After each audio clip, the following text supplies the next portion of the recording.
अंतर्राष्ट्रीय पटल पर G22 समरसता सांस्कृतिक समन्वय सम्मेलन दिनांक 28 दिसंबर से 30 दिसंबर तक काठमांडू नेपाल में आयोजित किया जाएगा। आज होटल चंदा इन में नेपाल से आए श्री महावीर प्रसाद टोडी का सम्मान समारोह आयोजित किया गया। इस इंटरनेशनल कॉन्फ्रेंस के लिए भारतीय संस्कृति शिष्टमंडल ने 10 दिसंबर प्रातः 11 बजे से इंडो नेपाल समरसता सोशल मिशन यात्रा की शुरुआत की। भारतीय प्रतिनिधि मंडल ने जोधपुर स्थित ईडर केसर प्रताप सिंह जुबली कोर्ट भवन से इस यात्रा का शुभारंभ किया। संत रामनाथ जी महाराज खंडरा बाबा रामदेव आश्रम जिला सिरोही से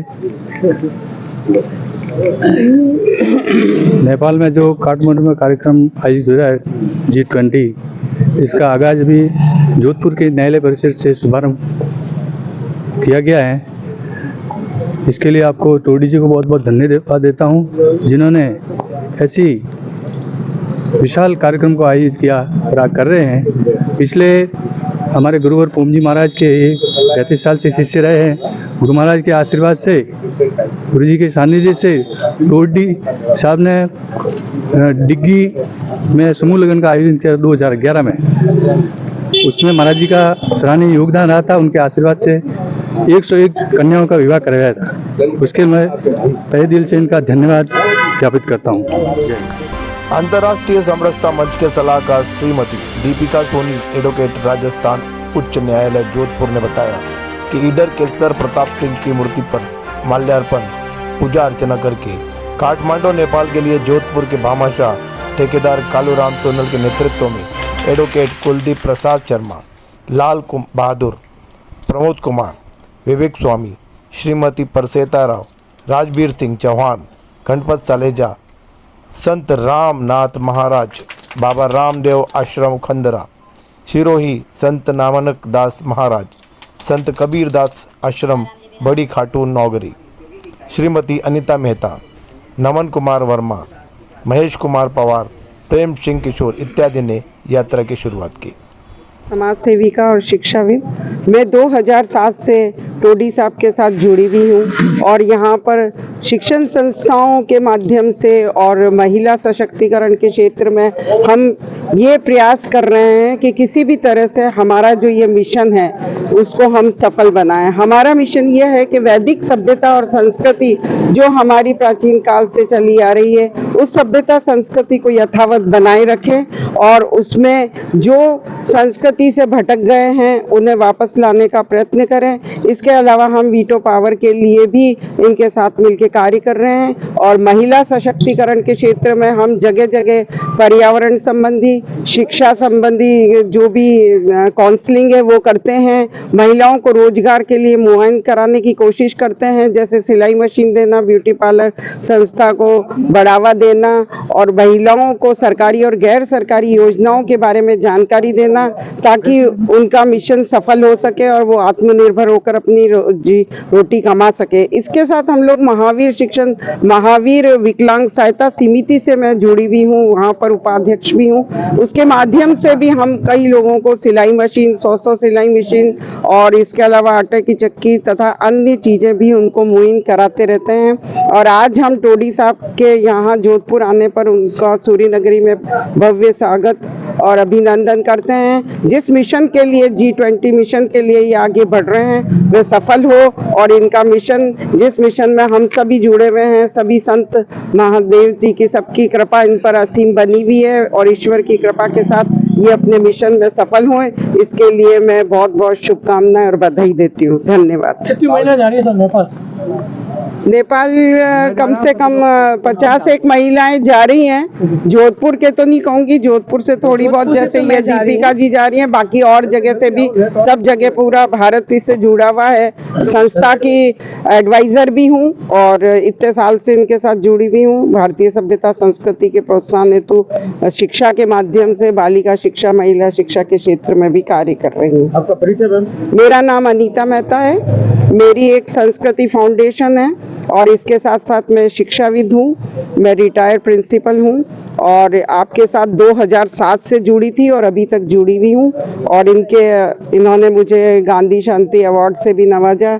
सोशल सेवा में मैं 2007 से इनसे जुड़ी हुई होने के नाते इन्हें हर समय मुझे अभी दिल्ली में भी इन्हें पुरस्कृत किया गया। महिला सशक्तिकरण महिला शिरोमणि अवार्ड से भी इन्होंने सम्मानित किया है। इंडो नेपाल समरसता सोशल मिशन यात्रा का उद्देश्य विश्व को भारत की प्रतिष्ठा शक्ति पंचशील सिद्धांतों से परिचित कराना, भारत नेपाल की वैदिक कालीन संस्कृति का उत्थान कर भारत को पुनः वैदिक कालीन जगत गुरु बनाना है। मैं महावीर प्रसाद टोडी, स्पेशल एडवाइजर, प्रथम vice president government of Nepal. आज हमारा अंतर्राष्ट्रीय समरसता मंच का एक डेलीगेशन जोधपुर स्थित न्यायालय परिसर में न्यायमूर्ति के समक्ष उपस्थित हुआ है। और आज हमारा जो G22 समरसता सांस्कृतिक समन्वय सम्मेलन 28 दिसंबर से 31 दिसंबर तक काठमांडू नेपाल में जो आयोजित हो रहा है, इसमें हमारा जो सांस्कृतिक शिष्टमंडल है जोधपुर से, तो सम्मानीय कालूलाल जी ठेकेदार साहब के नेतृत्व में हम इंडो नेपाल समरसता सोशल मिशन यात्रा के तहत 27 दिसंबर को हम लोग काठमांडू पहुंचेंगे। G22 समरसता सम्मेलन का जो मुख्य उद्देश्य है वो ये है कि भारत की शक्ति, भारत की प्रतिष्ठा, भारत के जो पंचशील सिद्धांत है हम उसको यूएनओ तक पहुंचाएं। भारत और नेपाल की जो वैदिक कालीन संस्कृति है, इस संस्कृति को हम पुनरुत्थान करें। भारत पुनः वैदिक कालीन जगत गुरु के आसन पर प्रतिष्ठापित हो और भारत को सुरक्षा परिषद में वीटो पावर के साथ परमानेंट सीट मिले। G22 समरसता सांस्कृतिक समन्वय सम्मेलन को 22 राष्ट्रों ने हमको नैतिक समर्थन दिया है और उनके राष्ट्रध्वज प्रतिनिधि के रूप में वहां पे रहेंगे। इसी आशा के साथ सम्मानीय जो कालूलाल जी ठेकेदार साहब हैं, कालूराम जी जो ठेकेदार साहब हैं, पिछले 35 सालों से अंतर्राष्ट्रीय समरसता मंच के संयोजक हैं और हमारे जो पौम जी महाराज हैं संरक्षक हैं, उनके सानिध्य में अभी हम सिरोही जिले से वहाँ पे पहुँच रहे हैं नेपाल में।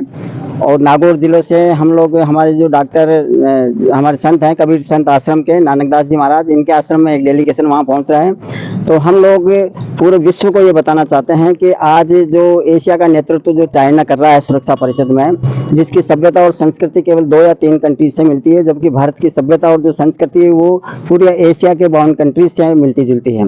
तो हम यूएनओ को संदेश देना चाह रहे हैं और कि भारत को सुरक्षा परिषद में वीटो पावर के साथ परमानेंट सीट मिले। यह अभियान भारत को संयुक्त राष्ट्र संघ की सुरक्षा परिषद में वीटो पावर के साथ स्थायी सदस्यता दिलवाने के उद्देश्य से सदस्य राष्ट्रों का नैतिक समर्थन की आशा में प्रेरित अभियान है। आपको ज्ञात हो, G22 समरसता सांस्कृतिक समन्वय सम्मेलन में कुल 22 राष्ट्र भाग ले रहे हैं, जिसमें Bharat, Nepal, Bhutan, Afghanistan, Algeria, Angola, Austria, Croatia, Finland, Finnish, German, Iraq, Israel, Macedonia, Morocco, Netherland, Nigeria, Norwegian, Romania, Royal Danish, Tunisia आदि ने अपने अपने राष्ट्र ध्वज मंच को प्रदान किए हैं। इस सम्मेलन में G22 समरसता अवार्ड तथा अटल समरसता अवार्ड भी विभिन्न राष्ट्र के प्रतिनिधियों को दिया जाएगा। मेरा नाम कालूराम सोनेल है, मैं जोधपुर के निवासी हूँ। वैसे ग्रामीण क्षेत्र से लाइसों पर, मैं पर जोधपुर में रहता हूँ, बचपन से यही हूँ। टोडी साहब से लाला मैं 30-35 साल से जुड़ा हुआ हूँ। और आज इनका दौरा, ये शुरुआत जो नेपाल में जो प्रोग्राम हो रहा है समरसता मंच का, उसका शुरुआत यहाँ से जोधपुर से कर रहे हैं। इसलिए हमारे जोधपुर वासियों का सौभाग्य है कि ऐसे प्रतिष्ठित लोग हमारे बीच में, वहाँ से चल के 4-5 लोग यहाँ पधारे। उनका सम्मान के लिए दोपहर का ये सम्मान में भोज था। और यहाँ की जो संस्कृति है उसके बारे में इन्होंने पूरी जानकारी प्राप्त की और यहाँ की जानकारी, वहाँ की जानकारी यहाँ प्राप्त की। इसलिए दोनों समन्वय करके हम लोग यहाँ से नेपाल जाएंगे पूरा संगठन के साथ में, और इनके साथ जुड़े हैं और जुड़े रहेंगे। इनका अभी हमारे पास 3 करोड़, 3.25 करोड़ करीब इनके कोऑर्डिनेटर इसमें जुड़े, मेंबर जुड़े हुए हैं और मैं भी उसमें एक सदस्य हूँ। मैं 22 देशों में, इन्होंने मेरे को बोर्ड के मेंबर बना रखा है और इनके पास 22 देशों का समूह है पूरा, जिस नेपाल में हम लोग जाएंगे 22 देशों के प्रतिनिधि वहाँ पे प्रतिनिधित्व करेंगे। उसमें पूरा संगठन जाएगा, जोधपुर से पूरा टीम जाएगी। इसलिए दोपहरी भोज में हम लोग एकत्रित हुए और यहाँ की पूरी वार्ता की। आप सब पत्रकार बता, इस आप सबका बहुत बहुत धन्यवाद। मैं महावीर प्रसाद टोडी, विशिष्ट सलाहकार, प्रथम उपराष्ट्रपति न्यायमूर्ति परमानंद झा साहब, काठमांडू नेपाल। आज जोधपुर में हम लोग इंडो नेपाल समरसता सोशल मिशन यात्रा का शुभारंभ कर रहे हैं। G22 समरसता सांस्कृतिक समन्वय सम्मेलन हम लोग 28 दिसंबर से 31 दिसंबर तक काठमांडू में आयोजित कर रहे हैं, भारत की प्रतिष्ठा, भारत की शक्ति, भारत के पंचशील सिद्धांत के लिए।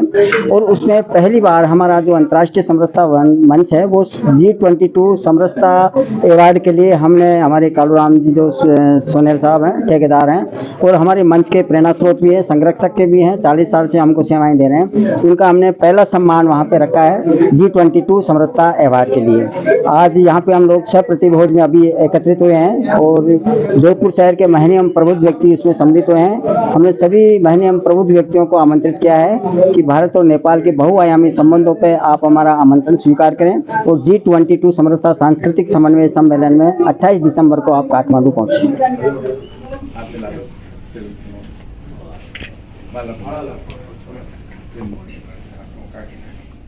कुलदीप शर्मा जी हैं, वहाँ पे सुप्रीम कोर्ट में ईस्ट वेस्ट लॉ फर्म के माध्यम से भारतीय नागरिकों के न्याय के लिए काम कर रहे हैं।